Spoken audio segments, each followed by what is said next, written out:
Friday is here. Hello and thank you for joining us from wherever you are. We are live from our studios in Kokomlemle on digital address GA0992539. Our top stories this hour. Greater Accra Region Hospital begins investigations into allegations of medical negligence leading to the death of a woman as medical director of the facility calls on her husband and family to provide more information. We've been listening to the stories on both sides and have more for you. Also coming up, chaos at the Tema port as the opposition National Democratic Congress leads freight forwarders to protest the new port operation system, Unipass. We have been on the ground and have details shortly. Also later in the bulletin, former president and flag bearer of the National Democratic Congress calls on everyone to register for the new voters register following a Supreme Court verdict on the matter as he accuses government of masterminding what he calls a plan to disenfranchise millions of Ghanaians. Our top stories this hour. We're live on your digital television, also on DSTV 421, GoTV 144. Remember, we stream live on YouTube. You can join us there. Send your thoughts to us on 0540-109009. My name is Gifty Andopia. This is The Pulse. Please be my guest.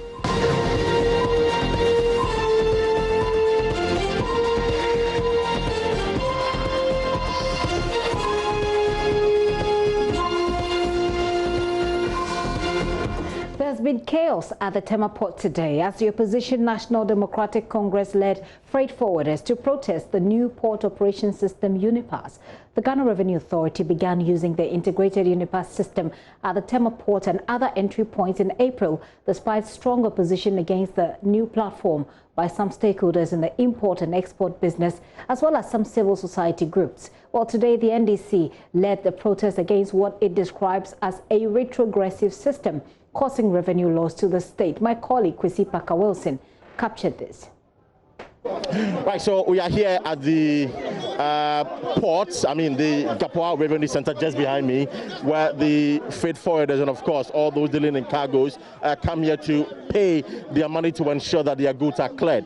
But, of course, some of them have been saying that there were challenges with the implementation of the Unipass. Some say they've been here for the past 2 weeks and nothing is happening. Let me speak to some of the freight forwarders who are here. And let me say that the NDC actually came here today to ascertain the challenges faced by the implementation of Unipass and also listen to the concern of some of the freight forwarders. But whilst they were at the long haul, of course, the revenue center, some of the security officials stormed there and drove them away, including the media as well. The officers, the security officers, have come to disrupt the issues and driving away the people.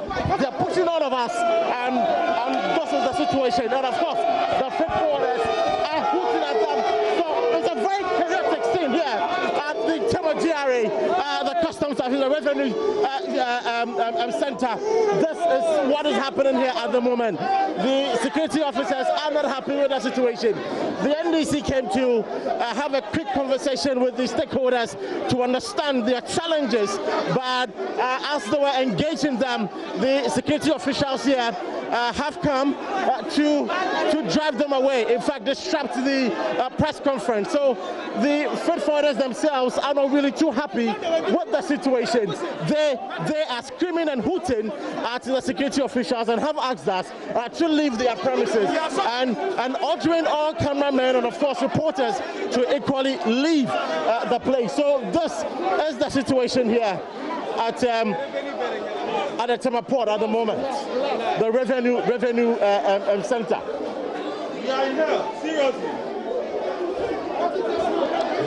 It was a bit of a chaos, and so they were asked to leave the premises, and that is why you see us in front of the building this morning. This man is here. He's been very he's been speaking on some of the issues and raising the concern. First of all, what is your name, and please, who are you, sir? Yes, my name is Michael Johnson. I'm a freight forwarder. Right, so tell us, what are some of the challenges you are facing? You claim you are facing some challenges. What are they, sir? The challenges we are facing is nothing is working. Everything is manually. When you pay duty, after duty when you go to shipping line to release, they'll ask you to go to Nick Hotel.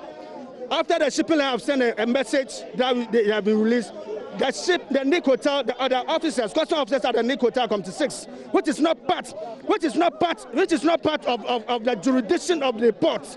Now, like, wrong room is the jurisdiction of the port. Committee 6 is not part. It's the owner of the Nick Hotel, the one who is in collaboration with Osafo Mafo to bring this policy into. Allegation we can't. It is not allegation. Fine, you can take yourself out of it. Then you can take it out of it. But every substance, there's ironing of truth in it.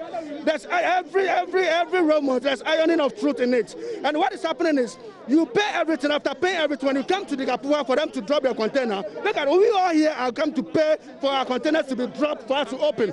The importers are here, but 1 week now, since Monday, we can't even get our pay to go and pay. So you've been here for how many weeks? For more than 2 weeks now.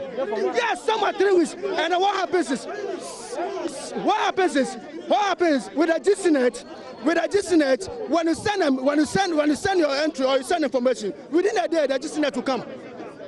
Within a day, when you send information, GCNet will give you reply and you pay it. Now, when you send over 2-3 weeks, you not get your item. So clearly, you're not happy with the current system. No, it's not going through nothing. It's not. No, how can you work around with the Committee 6 hotel? It's not going through. Right. Thank you very much. Boss, are you also facing the same challenge? Yes. And how long have you been here? 31 years in port experience. Right. So what is going on now? I want to send a signal to the government of the day. Some people are at Gabua disturbing them. If the minister doesn't rise up, there will be a problem.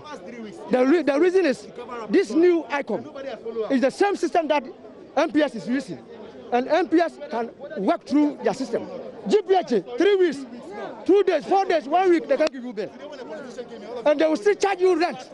Gabua intentionally delay us and take rent without giving us a waiver. It's not a serious. Ask my police. Delay you? My documents are there still. I'm working on 18 containers. Since yesterday up to now, I haven't got bail. So what do you want me to do? So these are some of the security officials who drove the NDC and the media out, and then as I speak to one of the freight forwarders and the importers, they are back again to drive us out and asking us to leave their premises. So this is the situation here at the Gapoha Revenue Center. The long room was a bit of chaos actually, and clearly the importers and the freight forwarders are not excited with the implementation of the Unipass and are asking government to quickly withdraw. Last 3 weeks. Since last 3 weeks, we are not able to take delivery of these goods. The man is paying almost 8,900. Meanwhile, he was given 21 days free. Because of the delays and the system, we cannot clear. All the money that they have given is gone. How is this impacting on your business? In fact, it's affecting us. Because if you don't clear, how can you get money to go and look after your children? That is the problem. Because instead of one thing you have to do, you have to take the whole 3, 4, 5 weeks. So it's very useless. We don't need this system. It must go.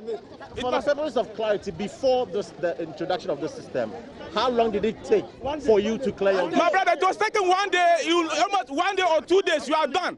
1 day, 2 days, you are done. Nobody complain about GCNet. Nobody complain about West Blue. We don't know where this system is coming from. It has come to hurt everything. Everything. Demolitions are going on. Government is so sad about the demolitions. Even the government-owned Gapoha, they are charging us rent. Meanwhile, the problem is from them, but they say charge us rent. We pay rent for them. For their own negligence, selfishness. My brother, what can happen? And let me speak to this man.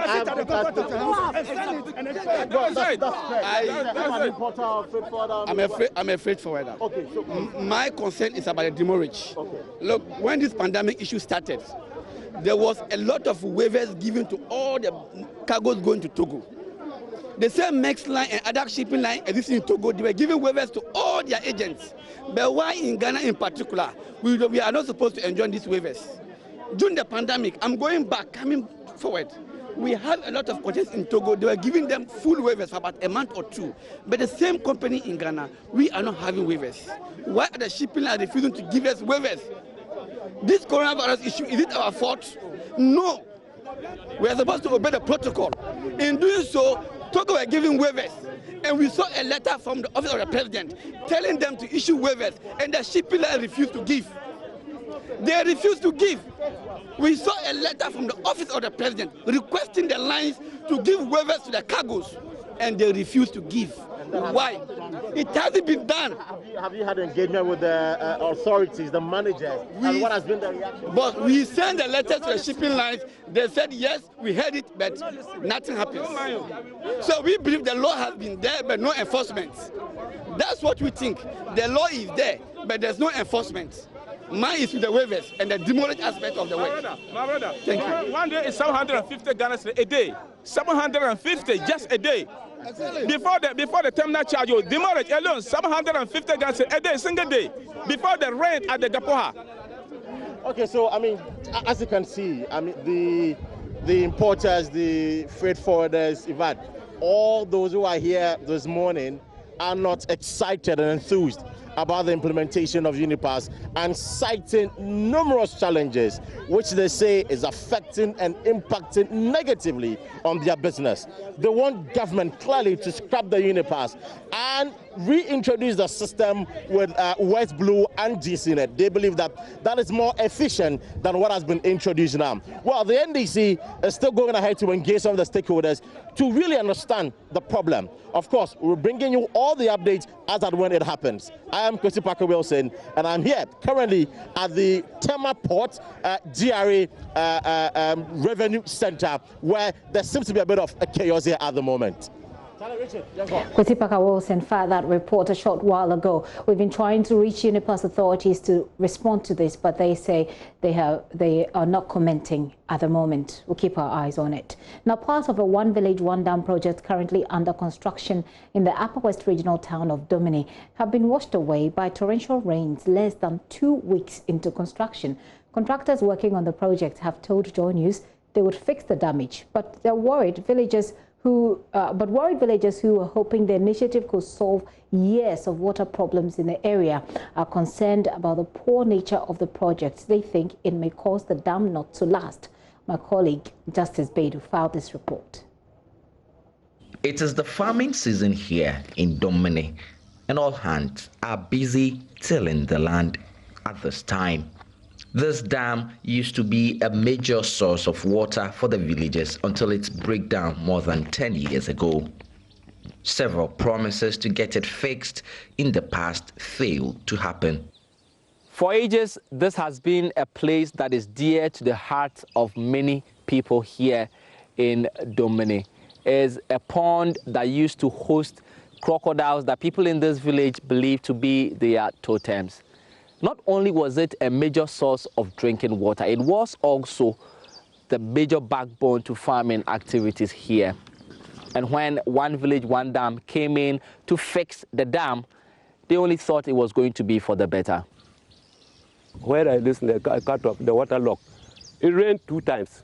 When it rained 2 times, well, that was in the evening, the day before yesterday in the evening. We got to realize the sound of the water. The dam was just, we were hearing some noise. That was early morning yesterday. I came and I saw that the dam cut off. The embankment is made up of compacted laterite dug out from the dam area itself. Rainfall patterns in northern Ghana could be severe, and the structure will be at the mercy of the weather. Already in under 2 weeks of its making, the cracks are deep and many, showing gaping holes all over. We really are in need of the dam. When they came to start the construction, the entire village was very happy. This is, if it is fixed, it will be a major source of water for the community. We will be using this same water to do our dry season gardening. We will want to use the same water to do our construction. Building and other activities have loaded the few boreholes that are within the community. For people here, like 51-year-old Deku Men, this dam could be a game changer. His maize farm lies on the side of the parts of the dam that has been washed away. When I heard that government was going to construct this dam, I was so happy. All I was hoping for was quality work.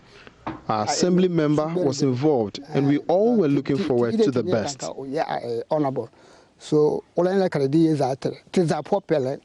I am confused and desperate at the same time.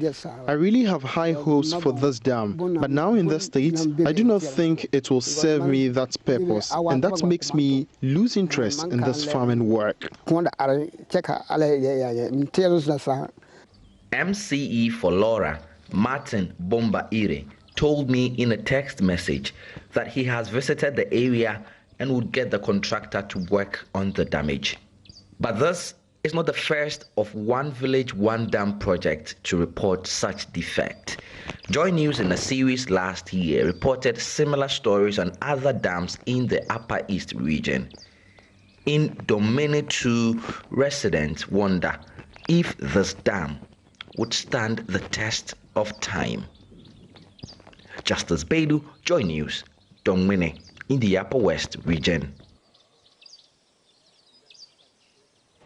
And even on this story as well, we've been reaching out to the MCE for the area. He tells us he's trying to contact the contractor, and until he does that, he isn't in the position at the moment to respond. We'll get more. Let's take a very quick break here on The Pulse. I'll be right back. When I return, I'll be talking to Network of Associations of Registered NGOs in Ghana. They're talking about how to disburse government stimulus package, which is related, of course, to coronavirus. What do they have to say? Let's return and find out. Do stay with us.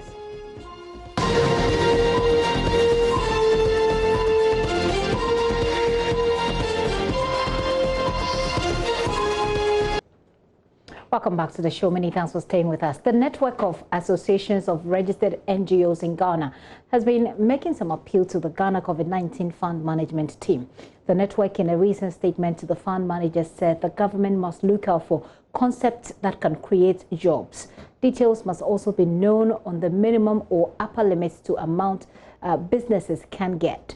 They have a tall list of proposals to fund managers, the COVID fund managers. President of the network, Kofi Lucas, joins me in the studio for a quick one on this. Mr. Lucas, thank you for coming and good afternoon. So that is one. The one that I mentioned is you want the fund managers to look at organizations that are creating or plans that have plans that create jobs.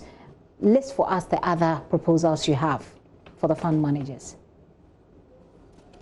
Okay. List for us the rest of the proposals you have for the COVID-19 fund managers. Actually, we are rather appealing to the president to create a window for religious bodies and development NGOs so that they should be able to also take advantage of the stimulus package that government has for the nation Ghana. The reason is that we are all aware of the 600 million that government has put in place. But we have come to realize that the religious bodies, the developmental NGOs have been left out. Maybe it's not deliberate, but we are appealing that a window be created so that since they are not profit-oriented and they are social inclined, we are of the view that they can actually help government to achieve the objectives of the stimulus package. So religious bodies, you think that religious bodies and others should be added. Have you reached out as an organization? Have you reached out to the fund managers? And you're referring specifically to, because there's the fund managers, those who are receiving the donation, and then there is the National Board for Small Scale Industry, the NBSSI. You are referring to the NBSSI? Yeah. Okay. Have you reached out to the NBSSI with these proposals that you have? Yes and no. Yes. How is that? Yes and no. Yes, you know, there's a need that you need to apply through the internet. But it has not been easy for people to access. Okay, when you say people to access, you mean your people? No, people who are part of your association? Yes, because we are on the ground and we hear that people are struggling to even get the information that they need when they go to the internet. What's the real problem they have? I think it's the PIN and even as to how to go about going through the process. Also, it's a problem to some people. But we are of the view that in order to avoid that, why can't a window be created that development NGOs, religious bodies who can create jobs pay the loan, and then do social services in addition. This is what we have for you. But this is a stimulus package that's supposed to support every organization, every business. Yeah.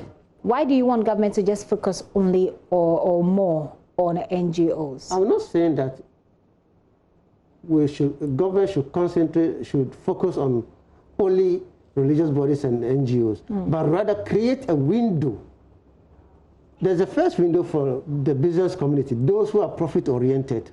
Okay. And those who are not profit-oriented, a window be created because government has an objective. The objective is that this lockdown has actually exposed our weaknesses as a nation. See how people struggle for food items. We all saw it all over the world.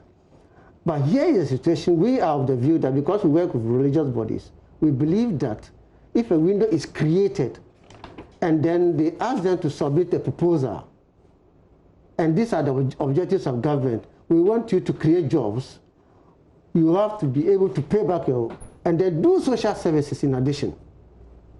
When that one is done, I'm sure it will meet the requirement that government want to put in place. You said that you have, I want to ask you the question about whether or not you've engaged them. Because more often than not, people get into the media and they talk about their problems, but it becomes sometimes a bit more effective when you engage directly. And if you don't get the results, then perhaps we can put it out in the media. When I asked, you said yes and no.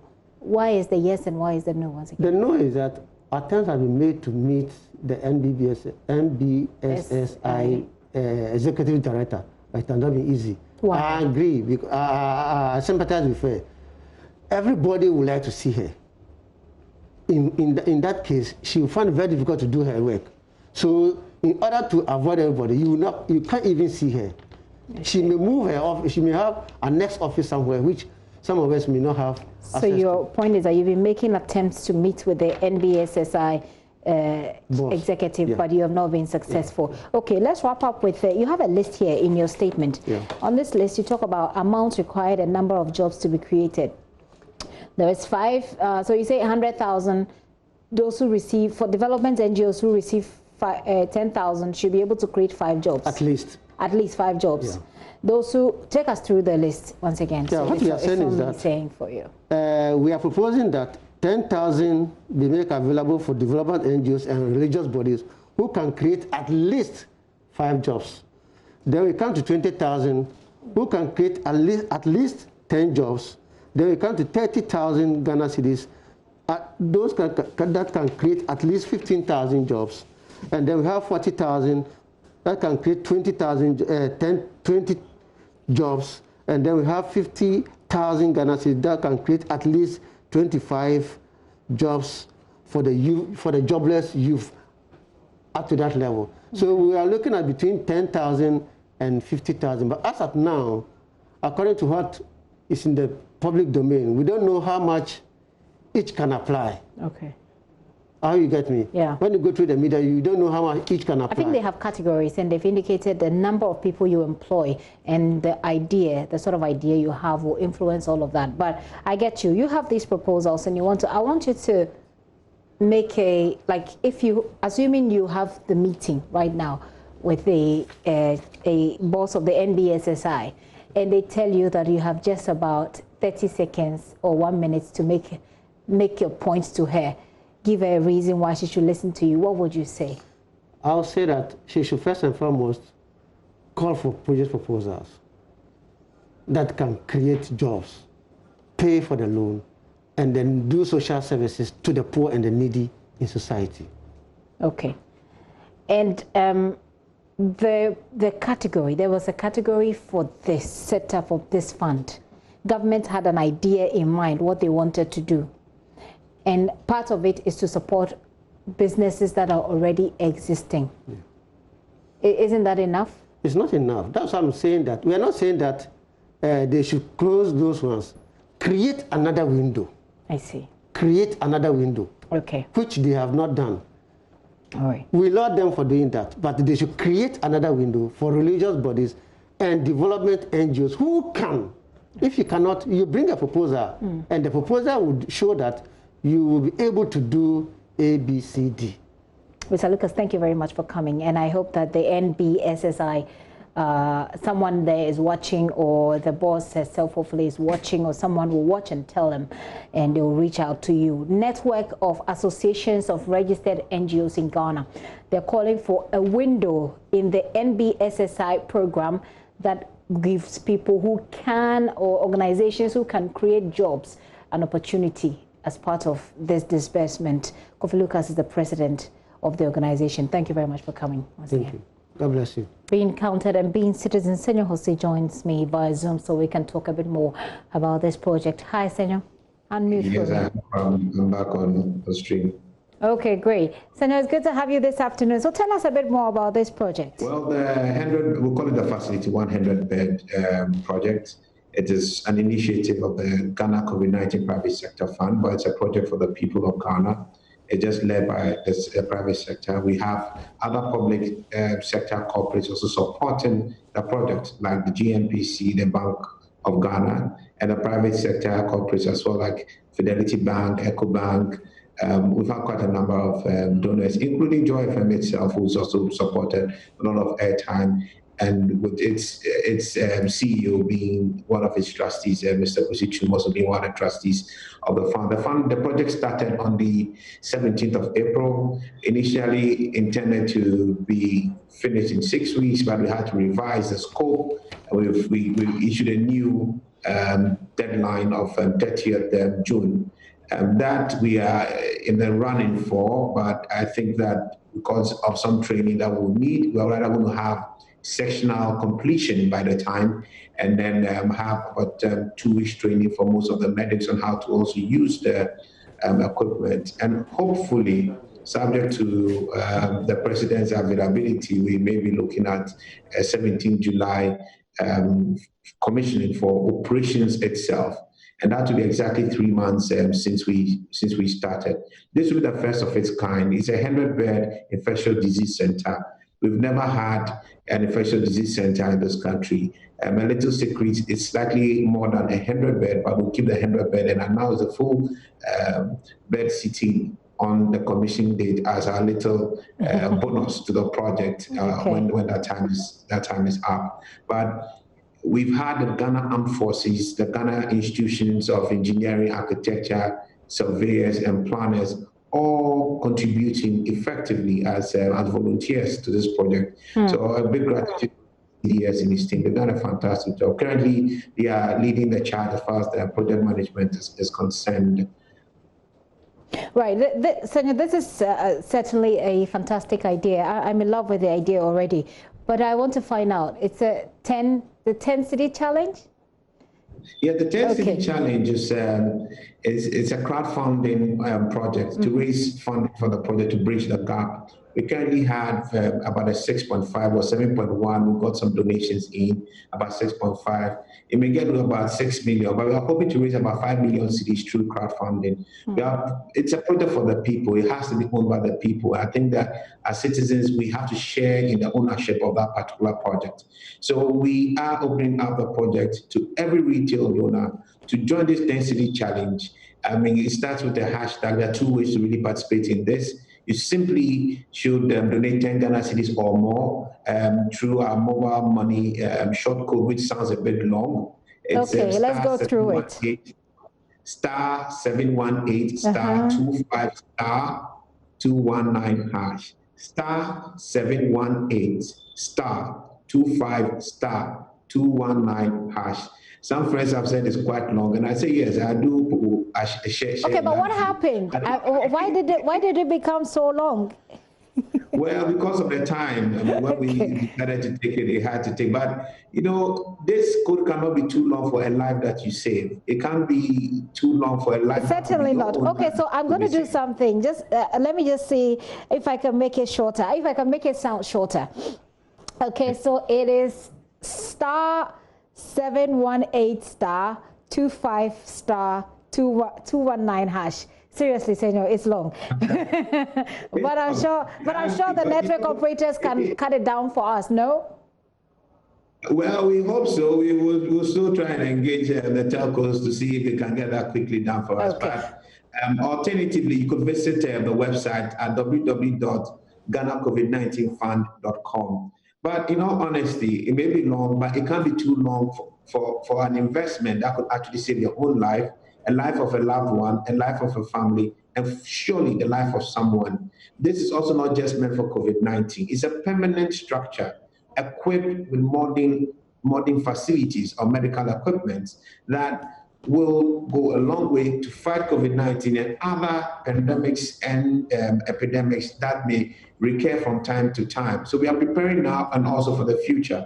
And also, this is not just the first and the only one we hope to do. We hope to move to Kumasi soon. And then from Kumasi, we'll move to Tamale and then also the Western region. So at the end of the day, we should possibly have about 400 bed capacity for infectious diseases, which is very different from your typical hospital. So we really encourage everybody. This is about the lives, about lives. That life could be yours, it could be mine, it could be a friend, it could be a loved one. We all need to participate, put our hands on deck. It's not time to stand up, be counted, and surely be a citizen by just donating 10 Ghana cedis or more. And more importantly, we need to get our friends to join this. So to all viewers as of now, this is an opportunity. It is a time for us to be citizens. Join this 10 Ghana challenge and donate 10 Ghana cedis or more. You know, can imagine if you have 500,000 people out of Ghana's 30 million people donating just even 10 Ghana cedis each. That's 5 million cedis. Okay, so Senor, let's try and direct people towards, you know, places where they'll be able to make this donation. And I believe that you have some social media handles. Are there social media handles connected to this so that we can direct people there? And I'm sure that over there they'll have an easier chance of going through the code. Yeah, absolutely. Well, so the website has already been mentioned, www.ghanacovid19fund.com. Then we have our Twitter handle, which is COVID-19 Fund. And we also have our Facebook handle, which is also the same. So every one of it is GhanaCovid19fund.com. Ghana COVID-19 as our Facebook handle. If you go, you'll find that it's easy to have that. But when you go to the website, www.ghanacovid19fund.com, and you click the donate button, you have the various options. You can actually donate with your Visa card. You can donate with mobile money digitally without any short code. You just have it done virtually online, and it's very easy, smooth, and I think that it's something that we should all get on board. Right. So I'm going to go through the details again. So this is essentially a project that's seeking to build for Ghana an infectious disease center, and all you have to do is send 10 cedis, 10 cedis, 10 cedis, and you can do so through these channels. So log on to www.ghanacovid19fund.com. That's www.ghanacovid19fund.com. But if you love to do Facebook, like most of us do, and sometimes do Twitter as well, you can find them on GH COVID-19 Fund. So all you have to do is remember COVID, remember fund. Okay, remember COVID and 19, remember fund. Okay, if you're doing Twitter and Facebook. And if you want to do the website, just remember Ghana COVID-19. Add fund to it. You're there, boom. And you can send in your 10 cedis. There is a short code though, which we were just talking about, which sounded a bit long. Senor says it's not long enough if you're talking about saving one life with 10 cedis. Okay, I'll go through that and I'll take final words from Senor. So it is *718. Okay, so 718. *25 *219 hash. I'm trying to simplify it as much as possible. Okay, so remember *718, another *25, another *219 hash. You're done. You put in your 10 cedis and you receive a lot of blessings for saving a life and helping Ghana get an infectious disease center. Senor, your final words. Well, Ed Beck said something. He said that evil would only triumph when good people like you and to other viewers do nothing. I think it's time for us to all do something. And a great president also said that we should sometimes not ask for what a country will do for us, also what we too can do for our country. COVID-19 is here. It's a major problem for everybody. It's time for us to come together and help save and thrive our own country. This is a perfect opportunity. And just remember, hashtag 10 Ghana Challenge or hashtag 10 Ghana Pet. Hashtag 10 Ghana Pet. But Senor, I'll implore you to also include the other social media handles, you know, Instagram. You have a lot of people slaying on Instagram. It won't hurt to just take 10 cedis out of their slaying budget, you know, to put it in this one. So we can look at that as well. Very well. I'm a bit old school, so probably I'm not catching up. I guess so. Very well. So we'll be on Instagram as well, and we'll put in our 10 cedis. I'll be donating mine very soon, and I'm committing, you know, my support to the 10 Ghana Challenge as well. So you can just get through the hashtags, look for it, look at what people are saying, and be a part of it. Senor, thank you so much. This is a great idea, absolutely fantastic idea. Enjoy the rest of your day. Stay blessed. Senor Jose there with the Chamber of Bulk Oil Distributors. We're still talking about this, you know, infectious disease center. Mama Usabwaji visited the facility, which is, you know, in progress. She went there on Tuesday, and she's been assessing the progress so far. Take a look. I'm at the project sites of the Infectious Disease Isolation Treatment Center, the only one of its kind in our country. The last time I was here, just about a month ago, this was not there. It was just the foundation, but look how far we've come with the project. I am back again, this time taking up the challenge thrown at all of us by managing trustee of the private sector trust fund, Senor Jose. He's asking all of us to contribute at least 10 Ghana cedis to the completion of this project.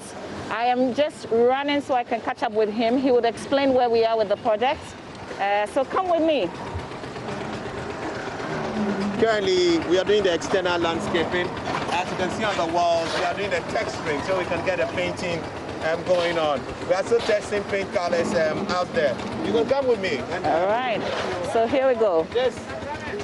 This is actually the floor of the entire building. This is the main entrance. So this is the ambulance ramp that would enable us to have... Explain again. So you have an ambulance ramp. So what we do right now is external landscaping to enable an ambulance climb up a ramp and then drop patients for care. Okay. And this is the main entrance. You can come this way.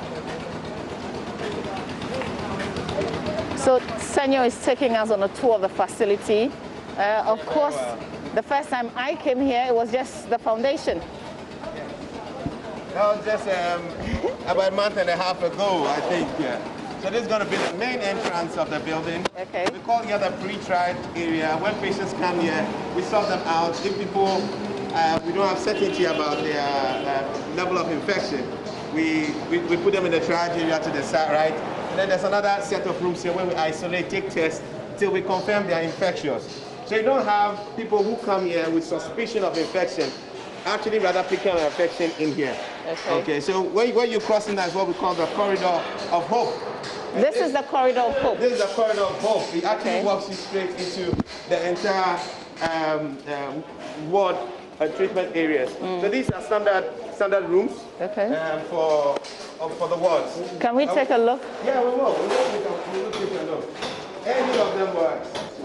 We're just clearing out the floor so we can actually start the floor work. So the windows are up. You can see the ceilings are about to be done. We are working 24 hours so we can still cover and then hopefully meet our set deadline. There's the ICU is way down the corner, which we'll be working up to. So same. So you see the rooms are pretty big, but they are big because with infectious diseases, you want to minimize cross-contamination. Here is our nursing station, which is also being firmed up. And what you see there is the medical block. That's the access. It's a one-way access coming in. Where you are right now is more the entire treatment area. We'll go to the ICU section briefly. Okay. The ICU has been fully sponsored by the Bank of Ghana. The Bank of Ghana fully sponsored the ICU. And it's going to be the first unit that's going to be completed. We'll go down that way quickly before we miss. So this is the ICU? We'll walk in there. But I think you see what's going on here. We have an 800 kVA generator. 800 kVA generator being installed. currently being installed by AXA, who are the suppliers of our generator. So you can see that's going on because it's going to fully powered by air condition, treated air conditions. You're going to have all the air coming in UV treated, and all the air going out also UV treated, so you don't have contamination coming in or going out of the... The medical director of the Greater Accra Regional Hospital, Dr. Emmanuel Srofenyo, says authorities of the hospital have commenced preliminary investigations into allegations a woman died at the facility on Thursday after she was given wrong medication. Husband of the deceased, who is the director of the Ghana Institute of Languages, Dr. Emmanuel Kuto, told Maxwell Agbagba his wife was not sick when she went to the hospital, but her condition deteriorated after she was allegedly given wrong medication. Last week, she came to tell me that she had found an excellent doctor at Rich Hospital upon recommendation of someone. So, well, on Sunday, after some discussions, we were a bit reluctant because of the pandemic, but we went anyway because we were afraid of losing that slot. We were made to understand there was a long waiting list because the doctor was excellent. We went on Sunday, and on Monday she went to the theater. I waited till she came back in the afternoon. She looked good to me. She was quite stable, and I stayed with her the whole afternoon. We were talking. I got food to feed her, some fluids and to feed her. And at around 8 p.m., the orderlies came to tell me to ask me to go home because it was late. So I left. But the next day when I came back, I barely recognized her. She was totally in a mess, and she was in extreme pain. So I asked her, what happened? Have you been seen to? She said, no, the doctor hadn't come yet, but the nurses had come to administer medication to her, and then after that, she really, really wasn't well. I was there until the doctor came, a young man who came, and he came and went through the folder by the bedpost there, and then she asked the nurse what medication had been given, and so at a certain point, he said he didn't prescribe one of those medications. He didn't prescribe them.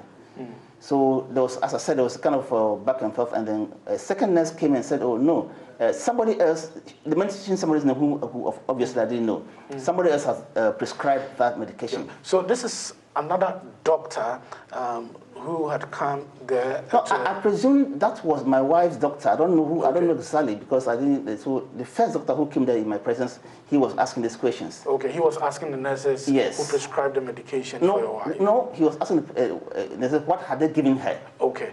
So when they said they had given this and this and that, then he said one of those things he didn't prescribe. So it was clear that he was the doctor. Yeah. So he said, who did this? I didn't prescribe this. So they mentioned somebody else's name. Okay. And he said right in front of me, okay, I'm going to call him right now and ask him. So after he put the folder down, and then he left back into the lounge, into the lobby, and I followed because I was concerned. I wanted to know what was happening. So I was right there. When they picked the phone, he went behind the counter, picked the phone, and started talking to the other doctor. And within a minute or two, it was clear that the other guy, although I couldn't hear his voice, it was clear he had admitted prescribing that drug. And then this guy was calling him and said, "Why do you do that?" He said, "This is the second time you are doing this. The other case too was the same case, and you were told that this drug is not for this this purpose. They've gone ahead to do it." So it was like they were talking. And I was sitting there. I was just standing there listening. Right in front of you. Yes, right in front of me. Yeah. And that was the point. So this a doctor scolding someone we believe to be his own colleague who administered the medication. I presume so. Okay. So I was there, and why I raised this matter was that while he was scolding his friend, the nurses were laughing. They were laughing. And I thought it was unacceptable that, well, it could be a mistake, fine, because mistakes do happen in medical practice. But laughing about it, in my presence, it was the peak of insensitivity or arrogance or impunity. And I thought that this was too much. I couldn't bear it anymore. And that's why, so after that, they came back and then a lot of issues ensued. We had to go and do tests. In fact, it was hectic. So around 8 p.m. again, they asked me to leave, and I came home. Early in the morning, my sister-in-law preceded me to the place, and she called me to come. She said the doctors wanted to see me. When I got there, I met her at the entrance of the hospital, and she said, your wife has passed away. And apparently, we didn't even know when she passed away. Nobody told us anything. And in your post, you talked about one of your relatives overhearing, one of your relatives who overheard a conversation between some of the medical personnel there talking about wrong medication. Yes. Actually, that's my sister's, my wife's sister, my sister-in-law. Because as I said, she preceded me there yesterday in the morning. So when I got there, in fact, there was about 4 or 5 doctors huddled around the entrance to they were standing between the ward and where the body was in the corridor. So my sister-in-law told me that, yes, she had warned me that there were a lot of doctors there. And when I went, I saw them. And she told me that when she got there, she had them arguing over wrong medication.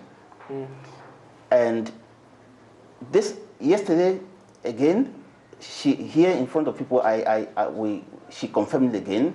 And this morning I've asked her, she confirmed that she heard. But I was there myself.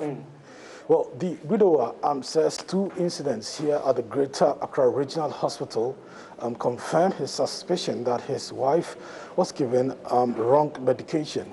He says the first one was when a doctor here at this facility called his colleague and scolded him on the phone for giving his wife a wrong medication. He says his sister-in-law also bumped into a conversation between medical personnel here at this facility, and it was about the wrong prescription that was given to his wife. I'm here to meet the medical director of this facility, Dr. Emmanuel Sofenyo. He says investigations are about to begin to bring finality to the matter.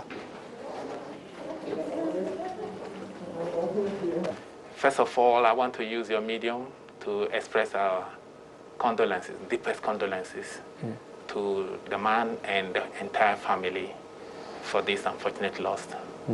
And I must say that this issue also came to our attention this morning when we also saw the post in social media.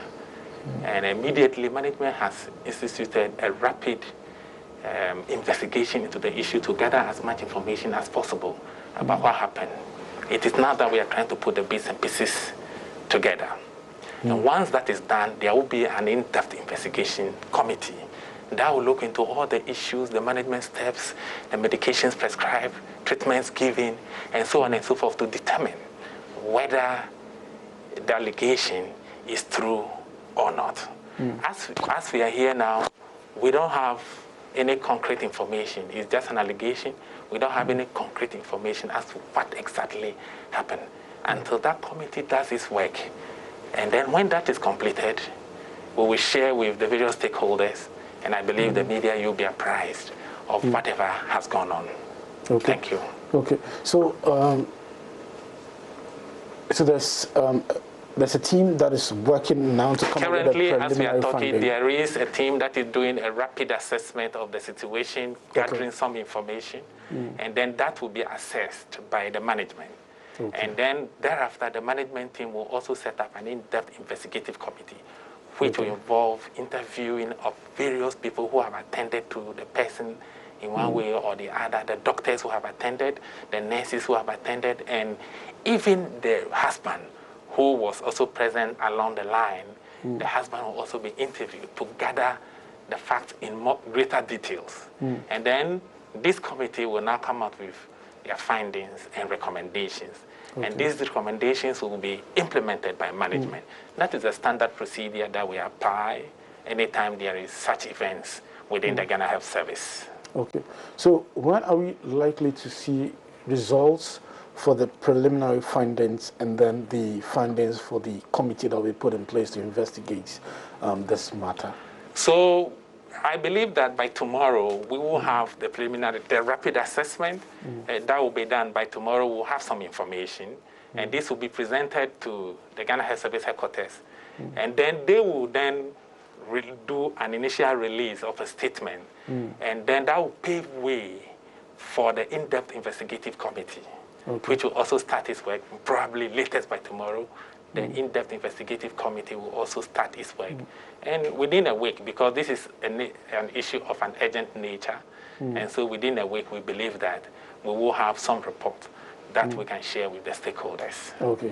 So within a week, we should see some results or some finality brought to this matter? Yes. Okay. But why? I have been personally trying to reach out to the husband. Okay. Initially, on the Facebook post, his number is not there. But a friend has shared his number. We are trying to call him to express our condolences. Okay. Because a death of this nature is a pain which we all share with him. Okay. So we are trying to reach out to him. So whilst that is going on, is there, we understand that there's an autopsy also that would take place to determine the cause of death or any other things? Yes, yes. A case like this, once he has expressed certain misgivings, autopsy should be done, because he is claiming, is alleging, let me use the word alleging, that a wrong medication has been given which caused the death. Assuming which caused the death. So therefore, we now have to leave it to the experts in that field to do the necessary autopsy and determine what actually led to the death of the woman. And so that is what will happen. Okay. Definitely. Okay. For those who have who would have reason to raise concerns about the Greater Accra Regional Hospital conducting the autopsy, but itself, who would have reason to doubt that you do a fair job, what would you want to tell them? Well, when we get there, an independent team can be brought. Okay. If the family so require, also request from management that the body be conveyed to another facility. We have had situations like that. It is not uncommon.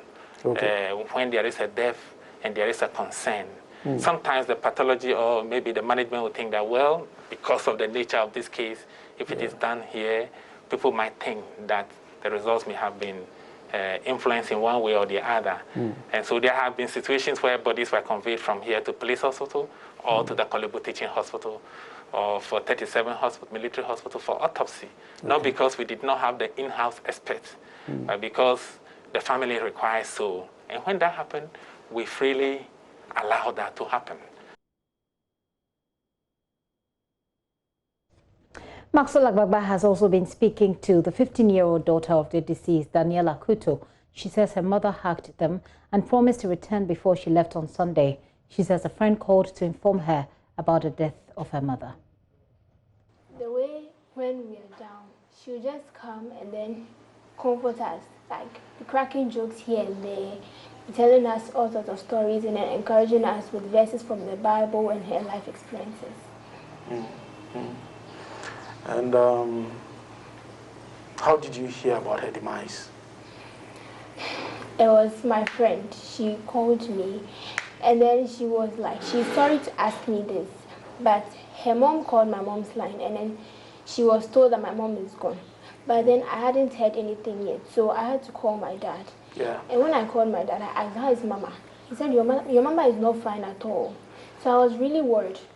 When he said your mama is not fine at all, I thought that, oh, she's still alive, but she's just not well.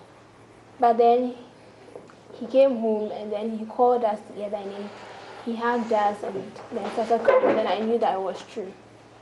Your dad started crying? Yeah. What would you miss about your mom? Everything about her. There's nothing I wouldn't miss about her. What was the last conversation or encounter that you had with your mom? I think that was when she was going. She was like, take care of the house. Then she hugged us and told us that she would be back. But she didn't come back. That was when? That was Sunday? Sunday evening, before she left. Sunday evening? Yes. Okay. So she cooked for you and then she hugged you? Yeah. She hugged the three of you? Yes.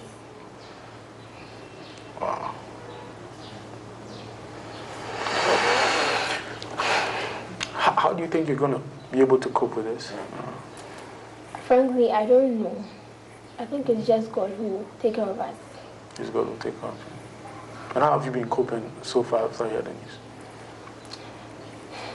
I cried a lot yesterday, but I think I'm okay now.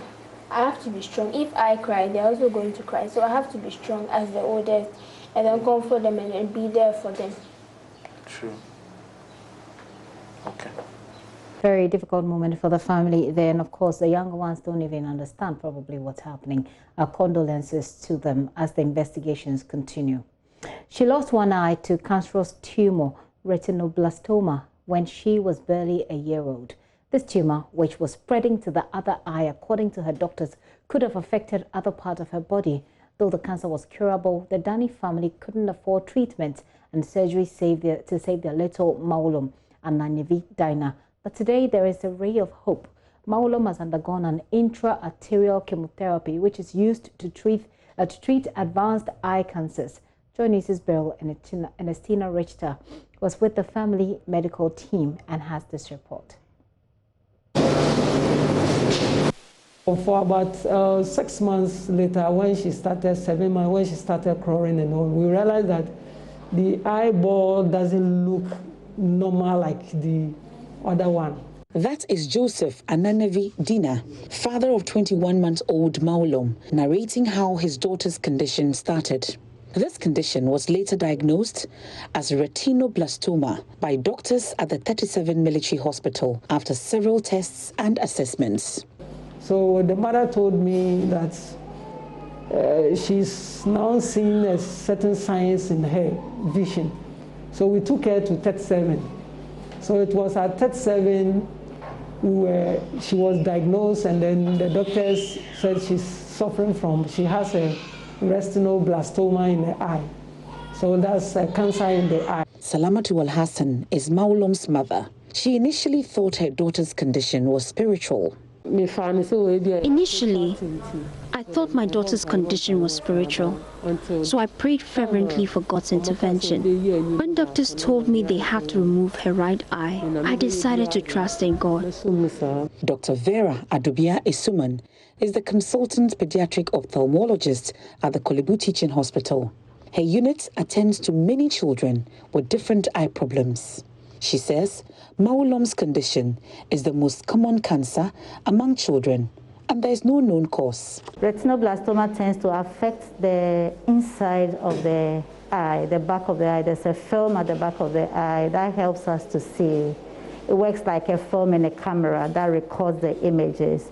And retinoblastoma arises from this film, and it occurs in very young children. In fact, it is the commonest cancer that we see in children and happens to be the commonest eye cancer in children that we see in this hospital. And worldwide, it remains the commonest eye cancer that affects the inside of the eye or the structures of the eye. The cause itself is not known. Children with this type of cancer have to undergo a number of treatments and surgeries. This child, the diagnosis was made at the beginning of the year. We removed the first eye in March. That was when the eye was removed. And then we realized that the other eye had a lot of the tumors in the second eye. This definitely places a huge financial burden on parents and caregivers. It was terrible. Actually, it's not an easy task when you realize that you gave birth to your child and she's having the two eyes, and then all of a sudden you are being told that the two eyes needs to be removed. But the only thing can be done also to save you at the latter part is this treatment, and that one too is not a small cost for you to, say that I will be able to bear this kind of cost. Fortunately for Maulum's family, relief has come. March this year, a team of Ghanaian consultants from the University of Ghana Medical School, the Kolebu Teaching Hospital, and Eurocare Advanced Diagnostics and Heart Center started performing the first ever minimally invasive method of surgery, known as intra-arterial chemotherapy, to treat advanced eye cancers in Ghana. This surgery is the first of its kind to be performed in West Africa. This new treatment, we performed the first one in Ghana and in West Africa. That was on in April, 29th April is when we did that. And then the second, we do it monthly. The second one was done on 27th of May. And this is going to be the last session for this child. So far, it's been good. On Wednesday, June 24, 2020, Maolom underwent the third phase of surgery required for her condition. Here is Dr. Benjamin Sarkodie, interventional radiologist at the Eurocare Advanced Diagnostics and Heart Center, explaining the need for this crucial surgery. COVID, we put on hold a lot of elective surgeries and a lot of procedures. We know that it is again during this period that we are doing this landmark case. We are only doing it because it is an emergency situation. If we don't do it, there's a poor little child who is going to lose the sight and lose the eye or even lose their life. Maolom is now taken to the theater for surgery to begin. Salamatu Al-Hassan is hopeful of a positive outcome after her daughter's surgery. Have faith that things will turn out well because God took us through the first and second surgeries successfully. The sight of medical equipment triggered a cry. The surgery begins. After about 3.5 hours, Dr. Benjamin Sarkodie, interventional radiologist at the Eurocare Advanced Diagnostics and Heart Center, and the team of medical experts from Kolebu Teaching Hospital finished the historic surgery in West Africa. Today, here at the Eurocare Hospital, little Maolom, who was diagnosed with retinoblastoma, have had a procedure performed for her. This procedure, known as intra-arterial chemotherapy, is expected to give her a second chance to life and also improve her vision in the coming weeks. Dr. Sarkodie explained the process. So now what we have done will spare her some vision. She may not see so clearly, but at least she has some vision to do her activities of daily living and also even to go to school. Maolom is fortunate to be the first child in West Africa to benefit from this surgery, which has come at no cost to her family. These patients cannot afford the treatment, and this hospital is subsidizing strongly to help the patient. And very soon we are setting up a fund as well called the Kidney Sight Fund, where we would be expecting or will be encouraging people to donate into, so that no child is sent back or no child is sent away. Beryl Ernestina Richter's report for JoyNews. Happy for the little girl. A family of late presiding member of Ofoiko Municipal Assembly in Ashanti region has appealed to the Ghana Health Service to make public details of his COVID-19 status.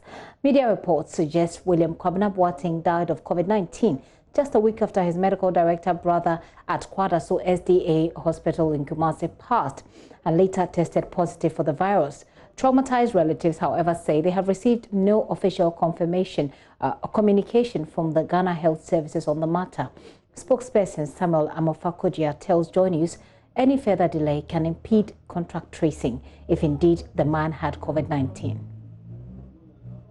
Mr. Boateng passed in the morning of last Sunday when the family had gathered to observe 1 week of his brother, Dr. Harry Owusu Boateng's demise.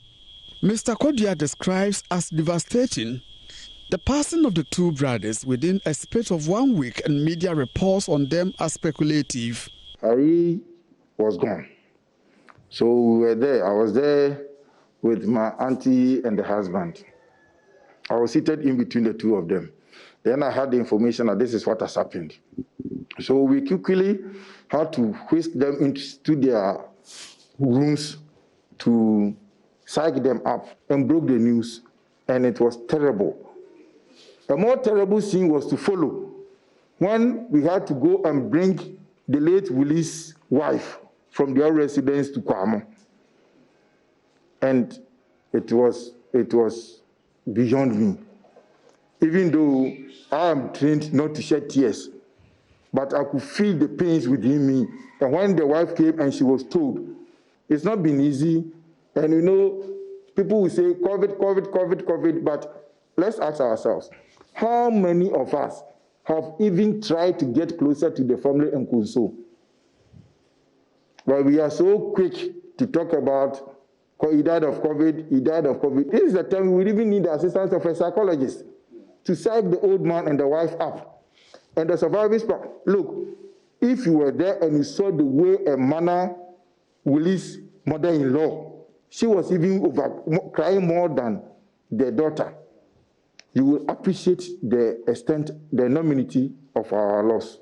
Mr. Kodia says the family has, unfortunately, been left in suspense due to delayed release of the COVID-19 test result.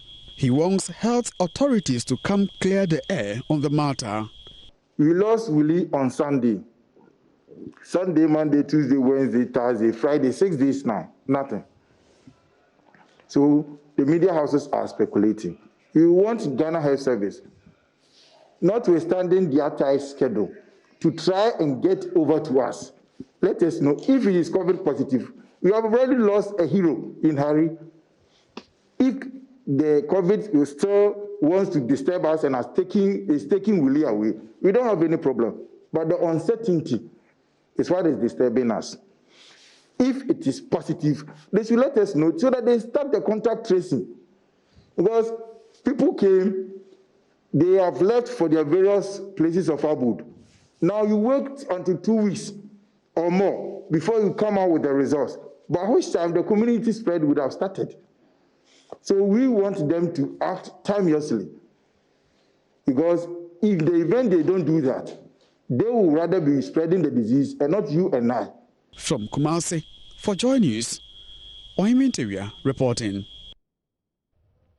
The ingenuity of a trotro driver who climbed a footbridge with his vehicle following a brake failure averted what could have been a disaster at Tech Junction in Kumasi. Social media pictures of the vehicle on the pedestrian walkway attracted public anger and condemnation at what is considered an act of indiscipline. Joy News checks on the ground, however, reveal the unidentified driver rather earned praise from those who witnessed the incident for saving lives. My colleague Ohimin Teria has been following up on that story. Social media has been agog today with pictures of an urban bus parked on the Tech Junction footbridge, indicating drivers plying their trade around the Tech Junction have turned the footbridge into a driveway. We have been speaking to eyewitnesses, including this evangelist, who tell us the driver behind the wheels of this particular urban bus lost control after failing brake. In order to save lives, he decided to drive towards the footbridge because there were lots of people around here. I was standing here in the morning preaching, and I raised my head and then saw the car coming. When I observed the way it was coming, the speed was not the normal speed, the way they drive cars here. I knew that something was wrong with the car. So I moved from this side to this direction, and all of a sudden the car got through this place. When you look at the way the driver was looking at this place, he was looking for a place where there are no people. So looking at this particular place at that time, there was nobody coming from this place. I think this is what actually caused the driver to drive towards this direction. This is my first time of seeing something like this. If it is to be a time where people are normally coming from the steps, something else will have happened. We have also been speaking to the station master, Isaac Oponajaman, who dismissed allegations drivers have turned the footbridge into a driveway. Now we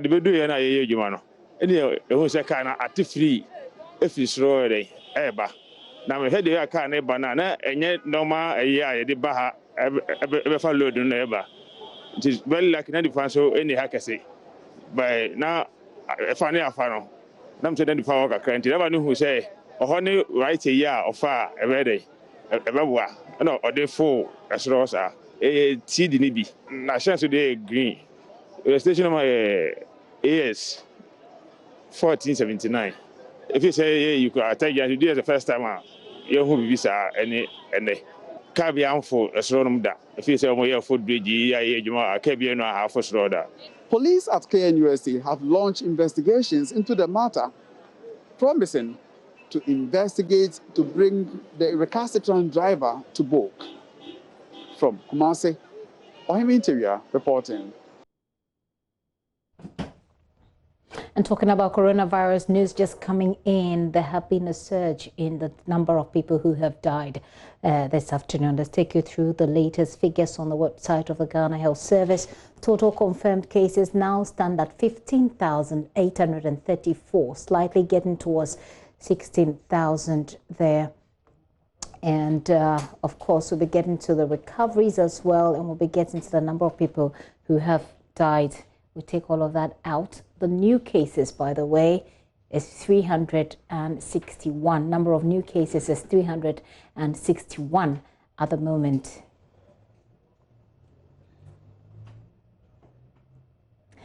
So if you do all the subtraction and all of that, active cases 3,976.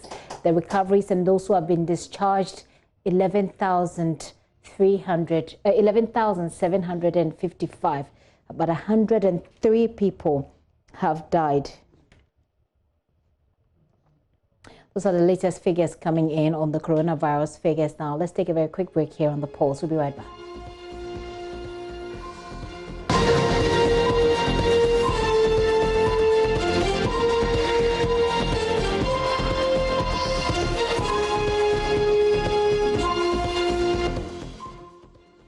You're welcome back. The Electoral Commission has it is going ahead with the compilation of the voters register following a Supreme Court approval that also excluded the use of existing voters ID card. Tonight there is some opposition to this move from the quarters of the NDC MP Ennis Nogbe.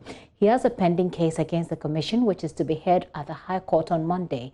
He wants the High Court to rule that CI 126, which he says amended CI 91, does not give the EC the power to compile a new register. He intends to ask the High Court on Monday to stop the EC from compiling that register. Deputy Attorney General Yeboah Dame has told us the EC will no longer face any legal impediment. Yes, so it says by this decision, the Electoral Commission, second defendant, is hereby directed to commence the compilation of voter registration as scheduled. Then by these decisions as well, they proceeded that any court in which same or similar action is pending or yet to be filed shall apply the decision rendered by the Supreme Court in these cases. So no court has the option of electing whether to comply or obey this ruling. The Supreme Court has ordered an exercise of its powers over all lower courts in the country, that this decision is a final decision on the matter and must be complied with by the court. We know they had filed for an injunction which they are supposed to move on Monday. So it means that Monday they will have to go for that. You have to go and argue that injunction before the court and ask them to abide by the decision of the Apex Court, or it operates automatically. They are not going to have a hearing at all. No, so this decision will be brought to the attention of the High Court, and the High Court will make an order accordingly, dismissing, in essence, all the reliefs sought. All the reliefs sought are also in the nature of the reliefs that, or similar to the reliefs that were being claimed in the Supreme Court. So the court will not have to hear an injunction and then come back and hear the substantive suit. The presiding judge would definitely, in accordance with this ruling, proceed to issue the necessary orders, which will be on all fours as the instant action. But going for a judicial review, is it not fair that they are allowed the courts to just take a look at the process leading to the decision to compile the register, which is what normally judicial review looks at, as against the interpretation and enforcement which has been carried out by the Supreme Court? Now, the Supreme Court, under Article 129 of the Constitution, has the power to exercise all powers vested in any court at all. That we call it the residual jurisdiction, the residual power of the Supreme Court. They can exercise all powers that are lawfully vested in any court or tribunal in the country. So the Supreme Court, in the exercise of the powers conferred on it by the Constitution under Article 129, has made these consequential orders, and all courts are supposed to comply. I think the essence is quite clear, that there ought to be order in the administration of justice. There cannot be a situation where the Supreme Court has taken its time to adjudicate on this matter, made orders which are binding on the NDC and all citizens, and then another citizen will be prosecuting another matter in the lower court. So for the sake of ensuring order and an efficient administration of justice, the Supreme Court has exercised its powers under Article 129 and made these orders, and all courts will be required to comply. Well, we've been speaking to law lecturer Dr. Abdul Basit Aziz Bamba, who is representing the Ashaman MP in court. He insists the EC, despite the Supreme Court decision, does not have the mandate to compile a new register. One is that under CI 91, as amended by CI 126, the Electoral Commission doesn't have the legal mandate to compile a new or fresh voters register. The second case issue that we have presented is that there is an existing voters register under CI 91, compiled under CI 91, which has not been revoked. And that if a new voters register is compiled, we are going to have a situation of two registers. Whether or not our case will be upheld by the court is not something we have any control over. It will be for the court to determine. So all those who are interested in this matter and believe in the rule of law should leave this matter to the appropriate institutions who have the legal mind or authority to determine which side of an argument is proper and which one is not proper. I'm sure if you've heard the Deputy Attorney General's view on this particular matter. I mean, he holds the view that the Supreme Court matter should settle all issues, and that if there's a hearing, the court would have to be urged to dismiss your case. I wish he had not spoken about a matter that he knows very little about, because that matter doesn't involve the AG as a party. It's a matter between my client, the Ashaman MP in the Electoral Commission. I would have wished that the Deputy Attorney General will reserve any comments on the matter and leave it to the court to determine the matter. Don't put unnecessary pressure in these matters. Allow the courts, the properly constituted bodies, to determine the matter one way or the other. That is how rule of law is promoted in a country. The timing of your case couldn't have been filed earlier. I mean, the AC is just registering on the 30th. By the rules, you have to give advance notice so that the other party, it's only fair that the other party is given advance notice to be able to respond. That is why the case had been fixed for Monday. Now, on Monday, there are essentially two things. There is a judicial review application, which is coming off on Monday. And the same Monday, there's also an injunction application. It will be for the court to determine what to do. There are some who may be watching and hold the view that, I mean, this is part of like an entire grand scheme of using various means, because they say that a matter went to the Supreme Court, the NDC abandoned the bit about the compilation, then immediately another person filed the case. Then now, even before that was determined, another matter was also filed by the NDC MP. Well, this matter was filed a long time ago. The Ashaman's MP's case was filed on 15th June 2020. So it was even filed before the Supreme Court handed down its judgment. At that time, the NDC case was pending, and the other one too was filed in between them. Okay, so this one is just for legal education, not necessarily. When you look at our legal system, our laws, there are different levels for approaching a court. So when a matter has to do with the Constitution, it involves constitutional interpretation or enforcement, then you go to the Supreme Court. But if it's a matter that involves an issue of, let's say, statutory interpretation, you are asking a judge to explain the meaning of a provision, then you don't have to go to the Supreme Court. So that is why you find that other persons will file cases in different courts. Because if you go to a court that doesn't have jurisdiction, power to determine your matter, the doors of justice will be shut to you. So always you need to make sure that the court that you are approaching has the legal authority to be able to determine the matter and consider whether the relief that you are seeking should be granted. The Commission on Human Rights and Administrative Justice is urging Ghana's Electoral Commission to have an effective backup system in place to ensure it registers all eligible Ghanaians. The Commission argues the EC in the past has been constrained with faulty equipment that has slowed down registration and the voting process. Speaking at a forum organized by the Ministry of Parliamentary Affairs, Commissioner Joseph Whittal says a robust registration and voting system that is inclusive is the only way to avoiding conflict. There is a need for the EC to build consensus on key electoral issues of concern using the human rights-based approach. If you visit, you read the African Union Election Observer Mission report, you see that clearly recommended to the state of Ghana. It says it recommends that the EC put in place a strategy to give more access to the EC's decision-making process and formalization of the existing IPAC as regular platforms for building consensus on issues of concern. This will strengthen participation and consensus building with the major political stakeholders.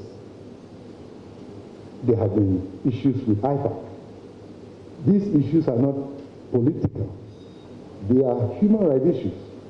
It's our participation and consensus building.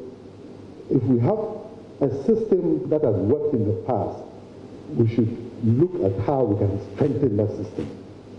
Because that is the way to go, learning the lessons of the past.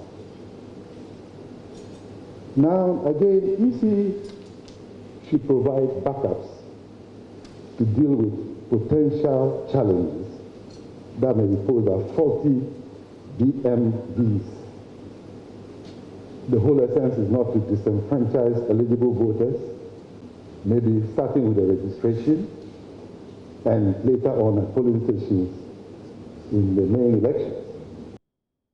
Joseph Whittal there, he also says the Commission must understand the Supreme Court's decision on the new register and act lawfully. In the context of the COVID-19, while mindful of the need to protect the right to health and public safety, EC and law enforcement officials should be circumspect in the exercise of their discretionary power, taking into account Article 23 and 296. Indeed, yesterday's decision actually fell on the power of the EC to use its discretion within the law. That is the actual basis for the decision. And once they have used their discretion rightfully, the court had no problem. The caution is, how do you straddle between using your discretion lawfully and unlawfully? That's the challenge that EC needs reminded. Well, the Commission has been reacting to these concerns.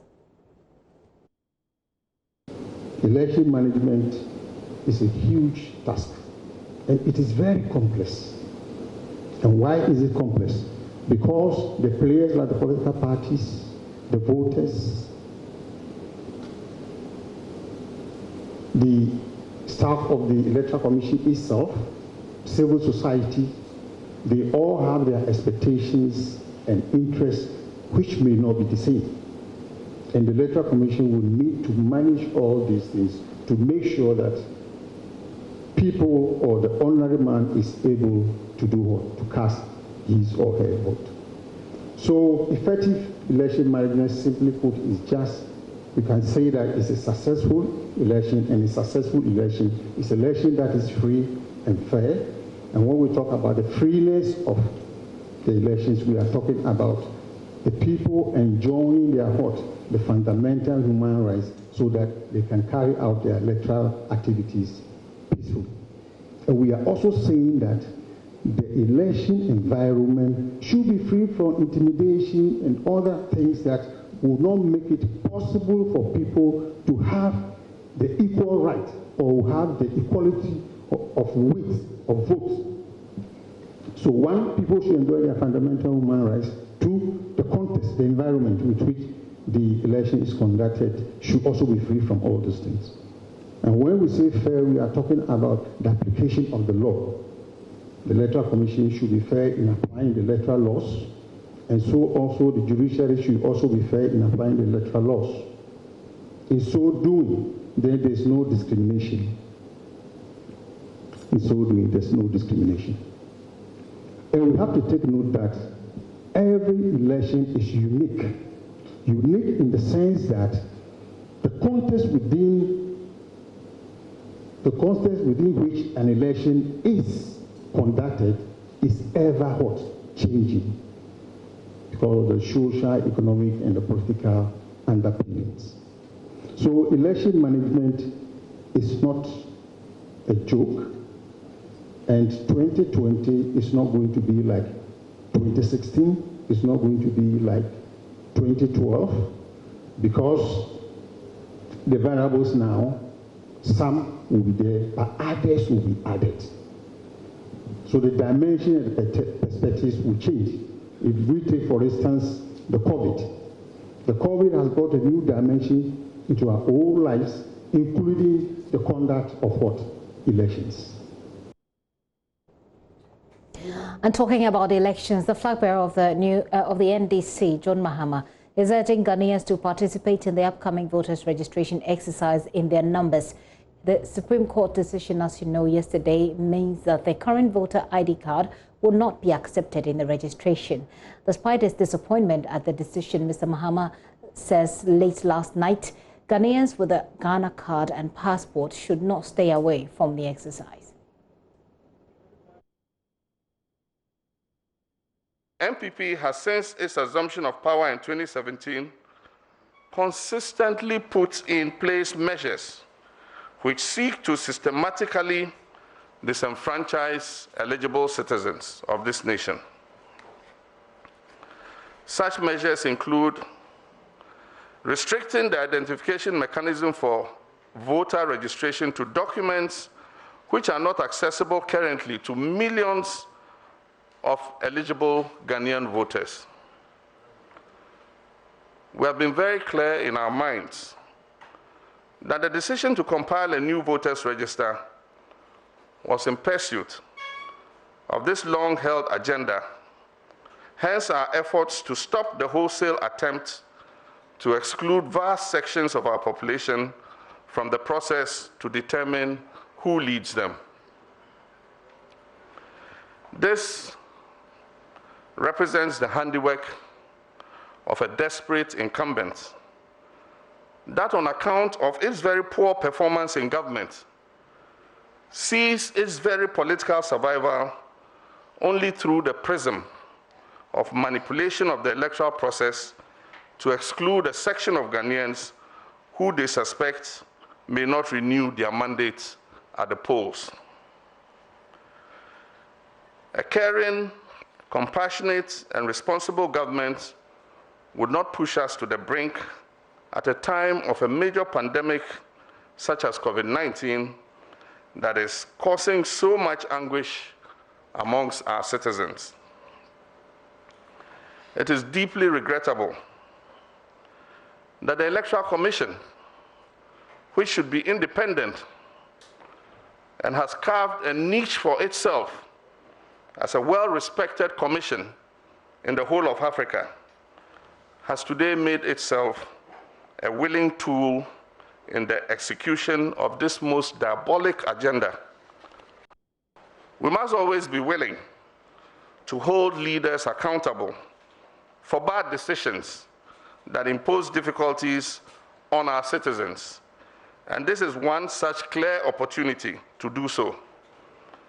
Do not let the several hours you may spend at the registration center get you to surrender your right to vote. If you do so, that will only embolden those who seek to disenfranchise you. To the few who have passports and Ghana cards, please make use of them and register. And to those who get the opportunity to register, I implore you to assist your brothers, your sisters, and compatriots by guaranteeing for them even if it takes a bit more of your time. Please see this as a civic duty and your contribution to the efforts to preserve the right to vote. This way, we will undo the grand conspiracy to deprive us of the inalienable right to vote, and we will, in the process, send a clear signal that it is only we, the people, who will decide who gets the opportunity to lead this country, and not governments we elect or state agencies who make themselves pliant accomplices in their attempt to disenfranchise us. Former President and flag bearer of the NDC, John Mahama there. But are you prepared to register? Here are the views of some Ghanaians on the streets of Accra. That everything is set. I'm ready to register, so I will urge everybody who has a Ghana card and other necessary documents should also go and register, because that will make you valid register. Yeah. Yourself, do you have the Ghana card? I have a Ghana card. Okay. So when are you looking forward to go register? As soon as they open, then I will just have a day and then go and register. Well, I used to have my Ghana card, but then it got lost with my wallet. So as of now, unless someone goes and guarantee for me that after he or she has registered, then I can also register for it. Well, actually, I'll be waiting on either my dad or my mom to go and then register. So when they do, maybe then the next day I might also register as well. I have the Ghana card and I'm ready to go and then, go process my whatever, like the voters register the card, and then I hope everything is gonna go smoothly and we're gonna have a peaceful, kind of registration. Yeah, that is all I can say. I have both documents, both the national ID and also a passport. So it is easier for me to register, and I can also guarantee for other people. I want to use this opportunity to encourage every Ghanaian to go and register, because it's a national assignment. And for that matter, it is very important for every responsible citizen to participate in the registration exercise. Thank you. Registration, the mayor, no judgment in the Emmanuel. If maybe I had grown in pain for a trip, I want to consider you maybe. Why should I be? Oh, we are really abbey. In pain for the brain, I can say, may I in particular, I mean, a trimano, not that chance here, because in this year, don't call on future no diago. In Tinkamedia in the Papamono, in Camestras and pain for San Yubio. Now that and I do to Abana in Cayenne Fanto, because and say, she's secretary, I coffer, and the acquire said maybe, or mentioning his Cadibon Hobla. Now, yet is annual man, I be ya, it's Cassay, intermediate, Majum, Quanidia, and Caddy and I, Yadma, Cababo man, because the area by Yasaquatin Tamso. Essentially, the last speaker talks about the fact that he says his old is not even thinking about himself, but he believes that the authorities could rethink this and to allow for the use of the existing voters register, because we need the money for developmental projects rather than use them for a new register. That's what the final person said. So, Inspector General of Police James Opombueno is serving notice to political actors who have plans, according to him, to disrupt the upcoming general elections, to ditch those plans or face the wrath of the police. The IGP is advising political parties that feel aggrieved during the electoral processes to only report or resort to the laws that regulates the country's electoral process and not resort to lawlessness. Mr. Opombueno was speaking at a meeting with the executive of the political parties yesterday. Some 15 political parties represented by founders and national executives attended and contributed to the meeting. The political parties include the governing NPP, leading opposition party NDC, the CPP, and 12 other political parties. They pledged to operate within the law. We actually have been assured by the Inspector General of Police that the previous brutalities we have seen, unprofessionalism by the police in some of the circumstances would not be witnessed again. We pointed out certain issues that are happening now that, if not well addressed, can compromise the peace. The IGP has given us assurance for the political parties as well as the nation that all infractions leading to the election before or after will be addressed. IGP says whoever flouts the law during the electioneering period will not be spared. The stakes are always very high when it comes to elections because everybody wants to win. As a result, some acts of lawlessness, such as snatching of ballot boxes, intimidation of voters, attacking voters or electoral officials, destruction of electoral materials, occur in some countries. Let me assure you that we will be ready to deal with whoever perpetrates any of these actions. The IGP also warned political parties to stop obstructing justice by organizing supporters to mass up at police stations when one of their own is arrested. Organize supporters to mass up at police stations to extend solidarity to arrested colleagues, friends or persons invited by the police for questioning. This, I must say, ladies and gentlemen, offense against the law. Because that actually obstructs the lawful execution of the police, the work of the police. I know that obstruction of a police officer is a criminal offense. I pledge myself in all things to uphold and defend the good name of God. So help me God.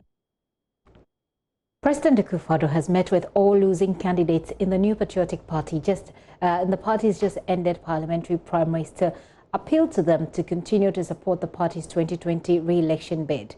The meeting took place as part of efforts by a reconciliation committee chaired by Chief of Staff Akosua Frema Oseo Pare to repair relationships between the various candidates and present a united front for the main elections. The run-up to the party's primaries saw some candidates threaten to run independent amid complaints they were being frustrated out of the race.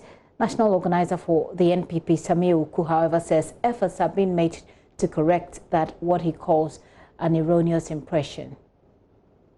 Us as a party, we've activated a reconciliation wing chaired by Madam Chief of Staff. I can also confidently tell you that His Excellency the President met all those defeated aspirants, our members of Parliament who lost their bid over the weekend. He's met all of them. He met them last night, and also once again to encourage them, to cheer them up and let them know that, look, let's rededicate ourselves. Once we are in this enterprise together, your expertise will be needed, and where we need to also help, support and push you, the party will be willing to also do that. I just read coming in that in Bekwai, the one who lost to Jose Wusu would want to go independent. Well, we haven't been officially notified, but once those rumors are out there, we will also take steps to engage each and everyone. It's a healing process. It might not take 24 hours to do that. It might be slow, but we'll definitely get there. So sometimes there's that temptation when emotions are high, when you feel that, no, you should have been treated this way, or you ended up being treated that way. It's incumbent on us as a political party and its leadership to ensure that we mend the cracks and calmness, and also assure even those who lost that we are in this together. Let me use this platform to properly make it clear that the tomorrow National Council meeting, which will acclaim the presidential candidate and the running mate, strictly, if you are not a member of the National Council, please don't come. And we have members of the National Council clearly stated here. The National Council of the party, per Article 10 of the NPP's constitution. It includes voting members of the National Executive Committee, 20 members of parliament chosen by the party's parliamentary group, regional representatives, the past national chairpersons, past general secretaries, past president, past vice president, past presidential candidate, past running mate, the president if you are in government, vice president if you are in government, the presidential candidate and the presidential running mate. These are members of the National Council. Please, this is not the time to show that you're a big man in our party. We need to go strictly by the protocols, and that is ensuring that we don't have more than 100 people. The National Council in its setup is just around 92 to 95. So if you have a few more people coming in. We don't want to have few more people coming in. And people will be assigned their seat. Please don't come and be embarrassed if you don't qualify under Article 10 of the NPP's constitution. Okay. And the whole world will be watching us, and we don't expect to make the headlines for the wrong reasons on Joy Prime. So that is why we are asking that people should also assist us to make this process smooth. And we are going to enforce this. We've tasked the security agencies that we've also asked them to help to make sure process a gathering. Okay. To make sure that anybody coming in, you have this your tag. Today, the party will have its National Executive Committee.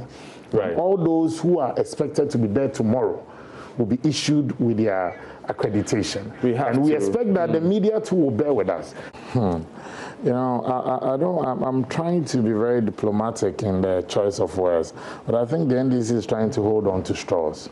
I'm saying this because I have seen a video gone viral of Mr. Mahama in the Volta region, where majority of the people that even gathered to listen to him, many of them were not in face mask or observing the social distance protocols. If there cannot be a justification for us to go through a process of registering, because which is a fundamental requirement for you to be a voter, you must have a voter's ID. How are we going to line up on the day of elections to vote? Don't forget this. Even in the midst of the pandemic, South Korea organized one of their best elections. And that's next door to China. You also have Malawi going for their elections in July. You also had France go for an election and see a spike of cases after the election. But the point is that they had to hold on to their last by-election. But we have been told by health experts and by WHO and our local authorities here that this disease has come to stay. Unless you want us to have a one-party state, where until we see the downward trend of this pandemic, we should allow one government to be in office for long. The NPP, we are clear in our minds. We don't want to exceed our mandate by even a minute. By 6th of January 2021, we should bring our term of office to a close. If the Ghanaian people on December 7th decide to extend our mandate, we live beyond the 6th of January 2021.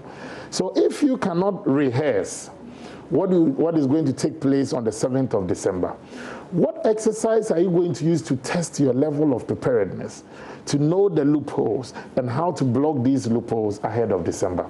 Ivory Coast, as we speak, they've started compiling a new voters register. Ivory Coast have their elections in October, not December. They started this exercise just a week or two ago. So I think that instead of pressing the fear button, for us as a people, let's see how we can support each other. This pandemic, it doesn't know former presidents or the cocoa seller. Everybody is at risk.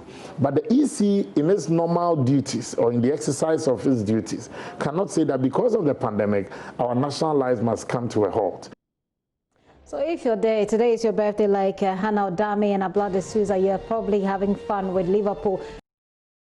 Standing by with Business Live, she will be top of the moon for Liverpool. Certainly she's crazy about Liverpool. But if it's your birthday and you lost because you're a Manchester City fan, like my friend Justice Annan, you will be crying. I'm sorry about that. Sandra! Hello, Gifty! But you see, people say this particular t-shirt is old.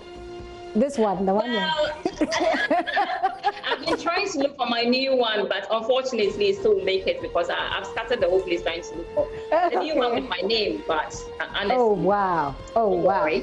So Sandra, today I don't know what you're going to do on Business Live. You want to walk with your head or something? You just wait and see. You have to stay tuned for Business Live because this is big. 30 years.